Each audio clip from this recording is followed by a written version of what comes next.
It is the instant match reaction show. I am Paul Mach, and that is Chris Pajak alongside me there. We are going to talk about Liverpool beating Crystal Palace by 4-0. Chris Pajak. Yeah, absolutely. Yeah. Chris Pajak. Paj. Yeah. No one calls me Paj. No, not in school. Some people in the tavern. No one cares. Doesn't matter. No one's even remotely We can do this off cam. We can totally do this off cam. cam. Do this on our own podcast, which is Matex Pajak, which is really good. It's taking a couple of weeks break while we get this sorted.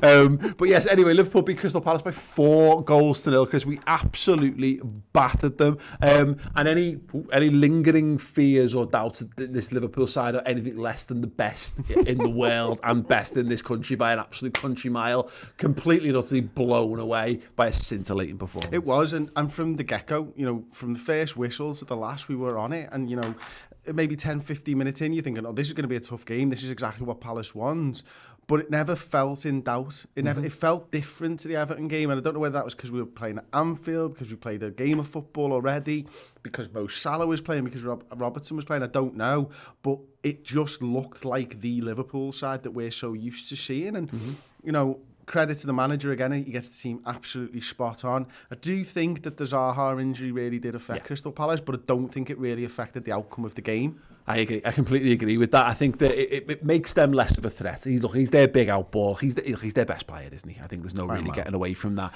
And it pins Trent back a bit, doesn't he? Yeah, just 100%. A little bit. 100%. I said at the start of the game, it's not that we've got good form against Crystal Palace by and large. I think we won the last 5 or something against them, but Zaha's always had a good go. He's given us a couple of worrying moments, at times. And Trent does have a couple of issues when people are quite direct and they look to pin him back, because let's be honest, Trent is always better on the front foot, and that's where we need him to be able to perform as a team. So maybe it's not even the pinning Trent back, but it maybe means Henderson's a bit pinned back, because whoever then has to drop in to cover for it. So Jordan Henderson, instead of us having 3 men up on the right wing, which we have at times when we really dominating games in Salah, Trent and Henderson, it means we're losing one of those guys to do a bit more dirty work, and they were left with what their outball became. And just Townsend, who's he struggled with fitness all season long. It's his first game, he didn't play in the last game either, or came off the bench, I should say, in the last game.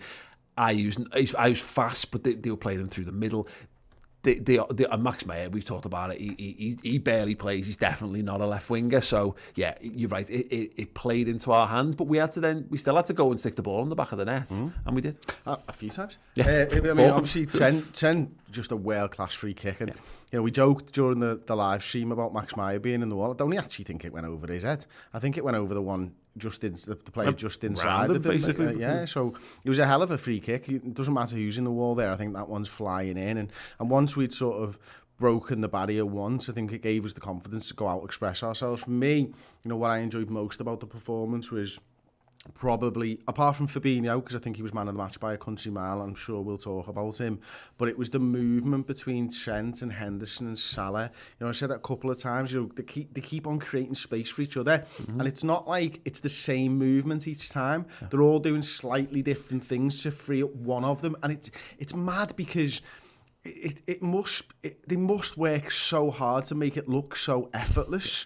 Because there are times when Trent will go the inside run and Hendo goes out, and Salah doesn't get in the way. Yeah. He just seems to know what happens when they dovetail. I need to do this, and we've always spoken about it as the front 3 do that so well. But it's kind of gone out from there. We've seen the front 3 do it for years, and now everybody else is seeming to do it as well. It just must be so difficult. Well, I hadn't really noticed it before, but you're dead right. There's that moment where Trent's playing like the inside channel. He's not playing. There's loads of time where he's hugging the touchline and he's playing really super high up the pitch. But then there's a moment where he drifts like 5 or 10 yards in field, and you're like, your right back is no longer even playing on the right hand side of the pitch. He's playing like a right-sided centre mid almost in advance, and you're Patrick Van Arnold, who I think is actually a pretty good left back, all told, and a really good human being as well. Just to bring up once more the fact that he helped to destroy Katie Hopkins, which gets him, he should get a knighthood for that, as far as I'm concerned. But he, what are you meant to do? Because Mohamed Salah's on the pitch, and this is one thing again. It showed once again how badly we missed Salah against Everton. It's hard to say this because we've got so many great players, but for me, Mohamed Salah is our best player. He scores the most goals for us.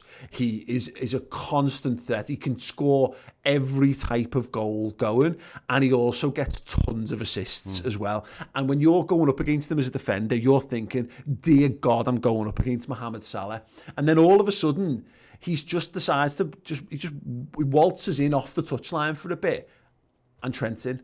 And Salah's all-round play, it makes us tick. I think you're right. I think, from the performance today, him and Fabinho, I gave 10 out of 10s in the player ratings. And Salah's one of those rare players who just through his presence, he makes it easier for everybody else to show what they're about. And he did that today.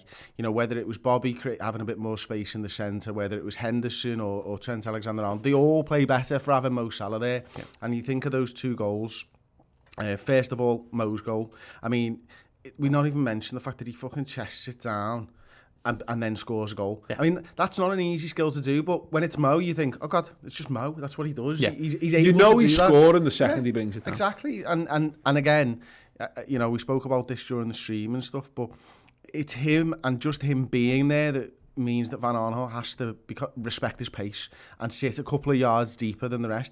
And for the Mane goal, Van Aanholt, again, is the guy who's a little bit deeper. Maybe not quite as a consequence of Salah being there, but certainly that will be in the back of his mind, because Salah, 40 yards away from goal, can't get a run on Van Aanholt because Van Aanholt can't keep up with him. So Salah ends up free, and he gets the fucking assist as well. I mean, the assist is absolutely outrageous, and then it's down to Mane and what he can do, and he just has nothing else in his mind. He's going to bear down on goal, and he's going to cut that into the bottom corner, and the keeper knows he's going to do it. Everybody watching at home and the 6 people in the ground knew what was going to happen, and the keeper can't stop it. It's a fucking fantastic finish, and Salah enables all of that to happen. Yeah. And the fact that he's got the goods as well. Well, that's it. And it's, again, look at what we were lacking in that Everton game. And it was just, and Salah's goal is the archetype of this. And I think it's linked to Fabinho's performance, we'll talk about next. But having someone who's so driven towards scoring goals, that he doesn't do it constantly. Like, so we've had loads of footballers down the years who are just pace merchants, and they play on the last shoulder, and they're very one-dimensional. And when they're very one-dimensional, they're very easy to play against. There's certain teams that when you're a counter-attacking side and you're not one of the top sides, great, you have those players, and they can do kind of well for you. But Salah offers so much in so many different ways that you can't. And as already mentioned, there's so much dirty work in and around outside the box, making runs for other people, looking to feed people, and just having the ball, shifting it, pinging it into Firmino's feet, etc., etc. But when the time is right, and this is why he's a world-class footballer, he picks that moment, and having Fabinho can hit that ball. We know Fabinho can hit that ball. We've called it on stream. That's the Fabinho pass. He's got that in his locker. We've seen it time and time again. It doesn't always come off, but he's very good at hitting it, and Salah knows that. And he also knows that Salah can make that run, and it becomes a perfect marriage of someone's ability to pass the ball and ability to make the right run. And so Salah doing that, it was everything we were lacking from the Everton game. Absolutely, and you're right. Fabinho doesn't play that ball for Minamino. No. And I don't think he was playing a good enough game against Everton regardless. But, what Fabinho is great at is, you called it the Fabinho pass. Prior to Fabinho doing that from the DM position at Liverpool, it's not a pass that Xabi Alonso used to hit often.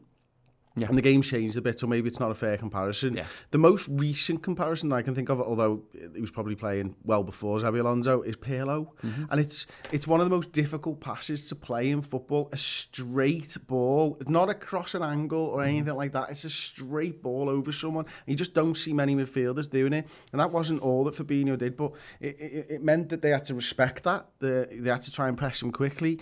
And he felt, and I hate this phrase, he felt press resistant today, Fabinho. I don't think anyone's actually press resistant, that's why I hate the phrase.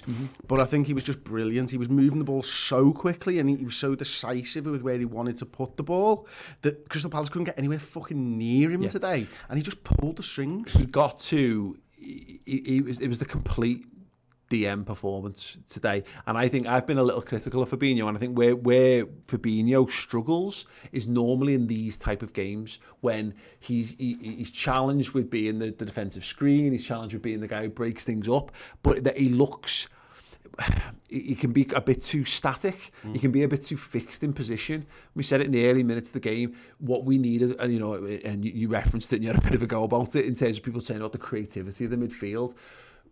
The creativity and what we traditionally define as creativity is lads who can pass the ball and lads making through balls and passing and all that kind of stuff. Again, completely blown away by the fact that Fabinho played that pass. But what we needed in that game was Fabinho to be. It was the fluidity of the midfield that made our creativity. It allowed us to crush the life out of Crystal Palace, because all of a sudden, Jordan Henderson's up on the right-hand side. Gini Wijnaldum spread quite wide on the left or whatever. And Fabinho has given up his position to go and support the attack, to go and play give and go, to go and get to forward. And it just means that Crystal Palace have got to be, if they want to get out, they have to be perfect. And Crystal Palace are not good enough to be perfect. They've got Gary Cahill and Mamadou Sakho at the back. Both in their own right, decent enough defenders, Gary Cahill certainly. But they're not. This is Crystal Palace's limitations. This is Roy Hodgson's limitations. Put it on their toes, and look, Andros Townsend booting the ball up in the air in the right back position, all that. And it was all because Fabinho and his performance and the midfield in general allowed us to just basically camp in their half and crush the life out of them. Crystal Palace just couldn't keep the ball today, and that was, you're right, that was down to the midfield. And again, I think Fabinho's performance is helped by Salah being there. I do think that he's the most valuable player, Salah, in that regard. I think it makes it easier for everybody else to play well, because you've almost got to think at all times, we need a second man over near Salah to help Van Aanholt out. And that just creates that little bit more space. But the lads in the middle, Wijnaldum, Henderson, Fabinho, they didn't give Crystal Palace a moment to sort of breathe on the ball or anything. Everything they were doing was trying to be rushed, and when Zaha goes off, there's not even an outball for them. And that was the difficult thing for them. Early on in the game, a couple of times, didn't come off, but it was over, Trent said, and there was a bit of a chase on between Zaha and Trent. Once he goes, they're just not able to keep the ball. And if you're not able to keep the ball, Liverpool will just do what they did, and that's just dominate you and wear you down. And they've not got their own fans there to back them up, and it just becomes a bit more of a procession, like you were talking during the game about the Bundesliga, and how when a good team gets a couple of goals up, it doesn't seem that they're able to get back into it. Crystal Palace had no chances there. Yeah, absolutely. And it's interesting because we were a bit critical of Klopp's substitutions in the derby, but it's funny, I don't know whether the substitutions were necessarily great, but because the game was done, the game was won. We won this game by putting our best foot forward, by playing our best brand of football, and I think it's a different conversation. But what was pleasing from the substitute performances is that we were able to keep up the pressure. We didn't take our foot off the gas, or our foot off the throat, whatever analogy you want to use. It never felt like we lost our tempo for the substitutions that we made. Yes, like Minamino's touches were a bit wild, because I think he still needs game time in general. He still needs to get up to the speed and the understanding of being in this squad. But you mentioned it in the player ratings. He's making the right runs. He's getting into the right positions. Oxlade-Chamberlain was keeping up what Jordan Henderson was doing. He was being scrappy. He was being dogged when he needed to be. Also trying to make things happen. And Nico Williams, an 18-year-old kid who, we're creaming our pants about the level of Trent Alexander-Arnold, and we've got this 18-year-old kid who just seems absolutely perfectly capable. He seems mature. He seems to be at a standard already that he can be a real figure for the team. It must be amazing for Williams, and also gutting at the same time, because you're looking at it and going, fucking hell, this is brilliant. I mean, I couldn't want a fullback to play in quite the same way. I couldn't pick anyone better to learn off. And let's say just make stuff up for a bit, right? Williams is behind Nathaniel Klein, and let's say Klein plays the way that he plays, and you're looking and going, I don't really play like that. How do I get into this side? Am I able to express myself? Am I able to be me if I get into this side? Whereas Williams plays behind Trent, and he's looking at it going, if I ever get a chance, I'm perfect for this side. Yeah. I'm absolutely perfect. But yet he'd be gutted because he might not get a chance in the next 15 years. Well, yeah. The thing that's interesting, though, for me on Nico Williams, and we've not seen him tested anywhere near enough yet, but I think he's actually he's a better dribbler, I think, than Trent. I think he's more comfortable actually just having the ball and being pressed. Trent's not daft. Trent's fine at all that, and maybe it's just because Trent knows his game better, so he doesn't need to be in those situations. But you don't see Trent drop the shoulder and go past people. That's not his game. Whereas I've seen Nico Williams, he Cruyffs it, or he drags it, doesn't he, and has the shot. Right. He did that in the Arsenal game in the League Cup as well, just dropping the shoulder, making space, getting crossed in. We'll never know whether he's going to be as good a deliverer of the ball as Trent, but we said we just don't know what's happening right now. It's a perfect world scenario for Liverpool to have a youth player that looks capable. And that's all we need him to be at the moment is a capable deputy, because he's not going to have to play loads of football. But when you look at like putting Joe Gomez in at left back against Everton, and we were saying he's just not, he's a centre half, he's not suited to that type of football in any way, shape or form. Nico Williams actually looks like he can do a lot of what Trent is doing. His final ball might not be there because there's very few who are quite that good at putting those kind of crosses in. But he's actually able to contribute in maybe different ways. And you never know. It might give Klopp an option in years to come. Look, we might never see anything of Nico Williams because that's what happens with youth football. But I look at it and you think, you mentioned Trent playing in an attacking mid-slot in the player ratings. You could move Trent into DM at any point, I think. Man. You could do Jordan Henderson's job, and then it frees Nico Williams up or whatever. The beauty of it is we've got options. And we've got a couple of comments here which I thought was worth pointing out. Lee Dawkins saying the kids look all right, don't they? And not just Nico Williams, but obviously very much a cameo really from Harvey Elliott. But again, another lad, it was enough to whet the appetite to say I want to see more. When we went to see Villa and Harvey Elliott was there, we were getting really G'd up by Elliott, the way he was talking to the crowd and everything. And what I noticed, having binged that Villa game, having remembering all that, is there was times not necessarily he didn't get the ball tonight, but he's there on the edge of the area with both arms up, screaming for. There's a lad who's full of confidence, who wants the ball. Yeah. Now, I've seen so many lads come into the first team over the last 25 plus years, 30 years, who just aren't willing to show themselves. They don't want to fuck up. They don't want to go out on a limb. Harvey wants the ball. He wants to show that he can do something. It's a completely different mindset. I don't know what's the right mindset, but I tell you what, I like to see a lad playing with confidence who wants to be involved, other than a lad shying away from the ball. Yeah, 100%, without a shadow of a doubt there. One more comment then, just from the YouTube live right now, and it is from Rich Keenan. It says, Salah is so good, yes, totally agree, but Mane, some things he did today were just sublime as well. I think they're as good as each other, really. I think it's a very good point. Mane, I thought, was absolutely phenomenal again. I can't remember what I gave Mane, whether it was a 9 or an 8, but if I gave him an 8, it should absolutely change to a 9. Yeah. I slept on Mane a little bit tonight. The front three, like Bobby Firmino again. It's another very Bobby performance where the people who don't like Bobby, who don't care to take the time to look at what kind of player he is, will look at him and go, well, did he score? Well, no, but is all around the way he linked that front three again is something else. He's holding possession. It allows us that having a target man. People would look at target man and they think big burly fella. You boot the ball up to him, he either flicks it on, bangs a header in, or he holds it up and does all this.